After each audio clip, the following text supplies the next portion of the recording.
Hey everybody, it's Andy aka Max Writer. We are back with another unboxing video. This one is coming from Barnes & Noble of Monroe Township, New Jersey. And I think I know what it is, but it's big, it's very light, and I'm not sure why.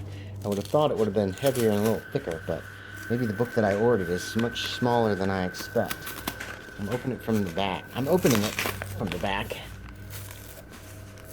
Because I can. Okay, let's see. There is a receipt. Let's get rid of it. And then, let's see what we got. Oh my god. Okay, I thought this was going to be an actual book, not this big, giant thing. Alright, so that's a little different. This is Dracula's Guest and Other Weird Stories. This is a collection of horror stories by Bram Stoker. What in the world is up with this book? This is weird. This almost feels like a print on demand. Dracula's Guest and Other Weird Stories is a collection of short stories by Bram Stoker, first published in 1914, 2 years after Stoker's death. It is widely believed that Dracula's Guest is actually the deleted first chapter from the original Dracula manuscript, which the publisher felt was superfluous to the story. In the preface to the original edition of Dracula's Guest and Other Weird Stories, Stoker's widow, Florence, wrote, "To his original list of stories in this book, I have added an hitherto unpublished episode from Dracula. It was originally excised owing to the length of the book and may prove of interest to the readers of what is considered my husband's most remarkable work, Dracula's Guest follows an Englishman whose name is never mentioned but is presumed to be Jonathan Harker on a visit to Munich before leaving for Transylvania. It is Walpurgis night, and in spite of the hotelier's warning not to be late back, the young man later leaves his carriage and wanders towards the direction of an abandoned, unholy village. As the carriage departs with a frightened and superstitious driver, a tall and thin stranger scares the horses at the crest of a hill. After a few hours, as he reaches a desolate valley, it begins to snow. As a dark storm gathers intensity, the Englishman takes shelter in a grove of cypress and yew trees. The Englishman's location is soon illuminated by moonlight to be a cemetery, and he finds himself before a marble tomb with a large iron stake driven through the roof.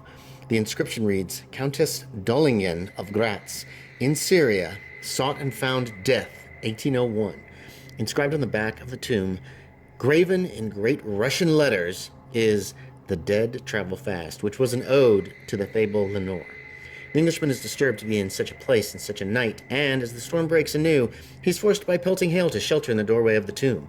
As he does so, the bronze doors of the tomb open under his weight, and a flash of forked lightning shows the interior, and a, quote, beautiful woman with rounded cheeks and red lips, seemingly sleeping on a bier. The force of the following thunder peal throws the Englishman from the doorway, experienced as being grasped by the hand of a giant. As another lightning bolt strikes the iron spike, destroying the tomb and the now screaming woman inside. So that's the whole story. Apparently we've just read the whole... Oh, this is weird. Okay. This is some kind of weird print-on-demand thing. So is this just Dracula's Guest? Oh, this is awful. I'm really disappointed with this crap. This is just like... Is this just Dracula's Guest? I wanted the actual book of short stories. I'm very disappointed with this. This is ridiculous. This looks like some lame-ass print-on-demand story. Yeah, I wanted Dracula's Guest and Other Weird Stories, not just Dracula's Guest. Huh. Alright, so I'm going to have to look. The Mystery of the Sea, The Jewel of the Seven Stars, Lady of the Shroud, etc., etc. Alright, so I've got to try to find Dracula's Guest. The book, not just the short story. So, what a waste of money. That's super disappointing. Hey, thanks for watching, everybody. As always, I appreciate it, and I will talk to y'all next time.